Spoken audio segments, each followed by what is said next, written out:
Morning students. आज हम लोग प्रोज का जो फोर्थ चैप्टर है जिसका नाम है अ ट्रूली ब्यूटीफुल माइंड उसको पढ़ेंगे। ओके, देखिए बच्चों, ये चैप्टर बहुत अच्छा है क्योंकि इस चैप्टर में आपने एक साइंटिस्ट का नाम सुना होगा, आइंस्टाइन का, एल्बर्ट आइंस्टाइन का नाम सुना है आप लोगों ने, जिन्होंने एक बहुत अच्छा सा फार्मूला दिया। फिजिक्स की लाइन में, भौतिक विज्ञान की लाइन में उन्होंने बहुत सारा काम किया। अच्छा, आपको मैं बता दूं कि ये जो अल्बर्ट आइंस्टाइन थे वो बचपन से ही बहुत अच्छे नहीं थे। वो बचपन से बहुत ही ज़्यादा कमज़ोर, बहुत ही ज़्यादा 2.5 साल तक तो वो बोल ही नहीं पाए थे। सब कोई उनको पागल बोलता था। आपने अधिकतर सुना होगा जितने भी साइंटिस्ट रहे हैं उनको शुरुआत में पागल ही बोला गया है। बचपन में उनको खूब कहा गया है कि कमज़ोर है, ये मूर्ख है, लेकिन आगे चल के क्या हुआ वो सबने देखा। ओके, तो ऐसा मत करिएगा कि आप जानबूझ के पहले मूर्ख बनिएगा, पागल बनिएगा, फिर आप महान काम करिएगा। जैसा इंसान का जैसा दिमाग होता है उसी हिसाब से हमें चलना चाहिए। कहानी बहुत अच्छी है, आइए सुनते हैं। Albert Einstein was born on 14 March 1879 in the German city of Uloom.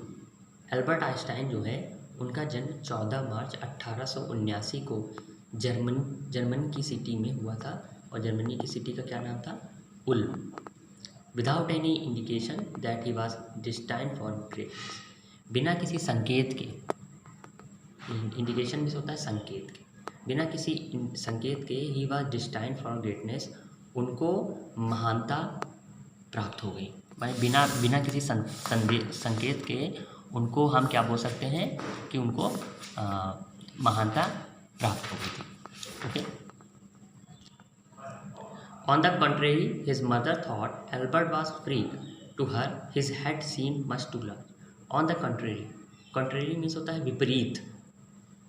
उसी के विपरीत उनकी जो माँ थी, थॉट, वो सोचती थी कि जो एल्बर्ट है, यानी एल्बर्ट जो आइंस्टाइन है, वो कैसे हैं? फ्रीक हैं। फ्रीक मीन्स सनकी हैं, पागल हैं। उनकी माँ ही उनको पागल सनकी समझती थी। टू हर, उनके लिए, किसके लिए? उनकी माँ के लिए। His head seemed much too large, उनका जो सर था, एल्बर्ट आइंस्टाइन का जो सर था, वो औरों से कैसा था? लार्ज था, बड़ा था। उनकी माँ ही जब उनको पागल समझ रही है तो क्या होने वाला? हमारी माँ भी हमको पागल ही समझती है वैसे। एट द एज ऑफ 2.5, जब वो 2.5 साल के हो गए, आइंस्टाइन विल वाजन टॉक, तो आइंस्टाइन जो है वो बात ही नहीं कर पाते थे, बोल ही नहीं पाते थे। आपके साथ भी ऐसा हुआ? हम तो बकबक करते रहते हैं। When he finally did learn to speak, और जब उन्होंने फाइनली सीख लिया बोलना, he uttered everything twice। तो uttered मीन्स होता है बोलना, तो वो बोले, दुगना बोले। मतलब जब बोलना सीखे तो वो कैसे बोले? हर चीज़ दुगना बोलना सीख गए। Einstein did not know, Einstein नहीं जानते थे what to do with other children. Einstein did not know what to do, वो आइंस्टाइन नहीं जानते थे व्हाट टू डू, कि क्या करना चाहिए, क्या करना है विद अदर चिल्ड्रन, दूसरे बच्चों के साथ। And his playmates called him brother boring, और उनके जो साथ खेलने वाले जो लोग थे वो उनको क्या बुलाते थे? Brother boring. मतलब वो बच्चों के साथ ढंग से खेल ही नहीं पाते थे, तो उनके जो साथी संगी थे वो उनको क्या कहते थे? ए ब्रदर बोरिंग या बोरिंग। So sad.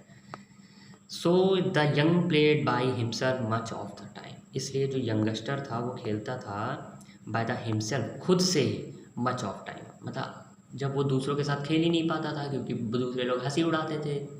बच्चों के साथ कैसे बिहेव करना है उनको मालूम ही नहीं था, तो वो क्या करते थे? वो खुद ही जो है सारा काम खेला करते थे, छोटे छोटे टॉयज़ के साथ खेला करते थे। ओके, टॉय रगड़ा, कैसी टॉय? इलेक्ट्रिक वाले टॉय, है ना, पहिए घुमाते रहते थे, कार चलाते थे, ट्रक चलाते थे, छोटे छोटे।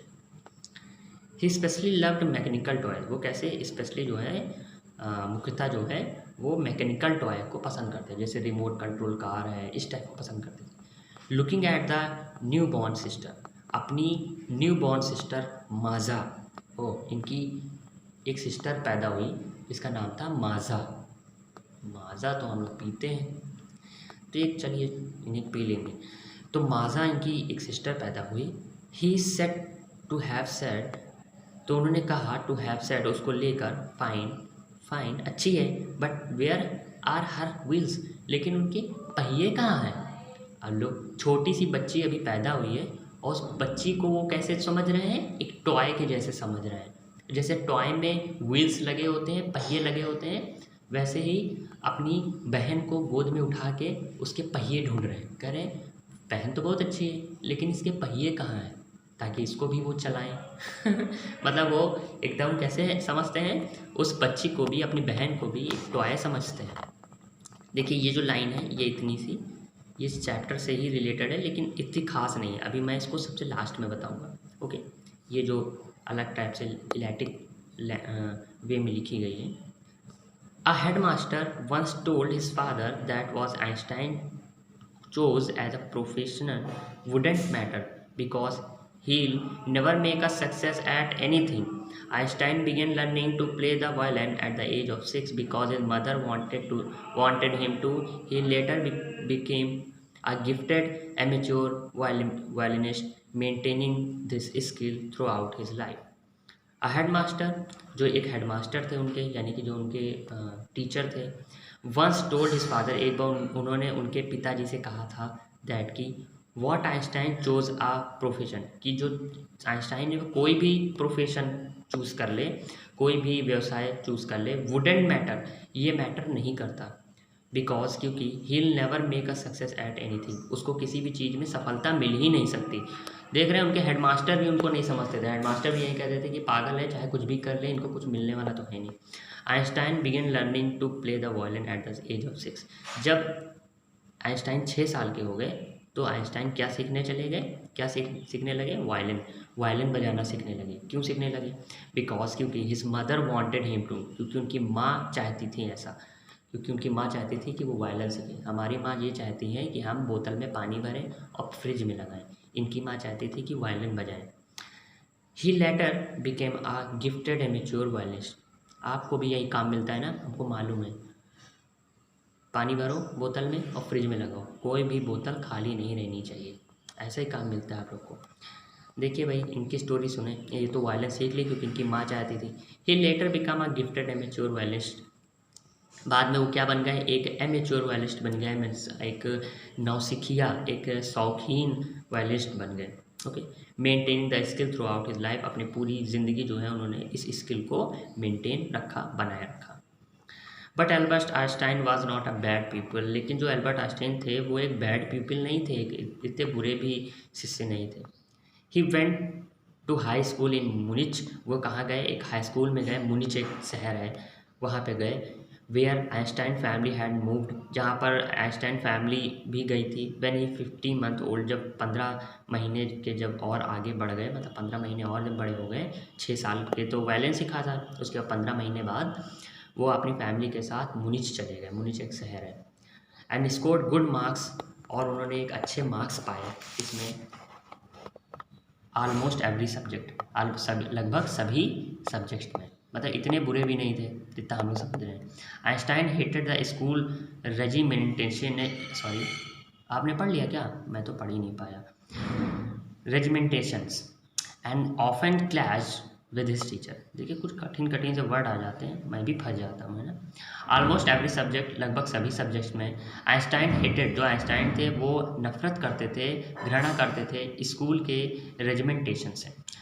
देखिए रेजिमेंटेशन मीन्स होता है कड़ा अनुशासन या प्रशासन, जो कड़ा प्रशासन होता है स्कूल का, ए बच्चे इधर मत जाओ, ए बच्चे उधर मत जाओ, ये जो होता है। ओके, तो उससे आइंस्टाइन बहुत ज़्यादा नफरत करते थे। एंड ऑफन, और प्रायः जो है क्लैश्ड विथ हिज टीचर, प्रायः जो है अपने टीचर से उनकी क्या हो जाती थी, लड़ाई हो जाती थी, झगड़ा हो जाता है। क्लैश्ड मीन्स होता है झगड़ा हो जाना। ओके, हमसे मत झगड़ा करने लगने लगा कि आप रेजिमेंटेशन नहीं पढ़ पाए। एट द एज ऑफ 15, और जब वो 15 साल के हो गए, अरे इनकी हेयर स्टाइल बड़ी अच्छी थी है ना। जब वो 15 साल के हो गए, आइंस्टाइन फेल्ट, तो आइंस्टाइन ने ये महसूस किया, सो स्टिफल्ड मीन्स होता है दम घोटना। ओके, जहाँ पे दम घुटने लगे, स्टिफल्ड। तो आइंस्टाइन जब 15 साल के हो गए तो उन्होंने महसूस किया, सो स्टिफल्ड मीन्स बहुत ज़्यादा उन्होंने दम घोटू ऐसी स्थिति महसूस की देयर, वहीं पर, कहाँ पर, मुनिच में, उसी स्कूल में। That he left the school for good, और उन्होंने अच्छे के लिए अपना स्कूल छोड़ दिया, क्योंकि उनको स्कूल का कड़ा प्रशासन बिल्कुल नहीं पसंद आ रहा था, उनका दम घुट रहा था, इसलिए उन्होंने स्कूल छोड़ दिया। अच्छा, आपको आगे चल के मैं इनको ऐसी सी बातें बताऊंगा कि आपको बड़ी हंसी आएगी इनके बारे में। वैसे आजकल मेरे बाल ऐसे ही हो गए हैं, अच्छे लगने लगे हैं। Okay, good day.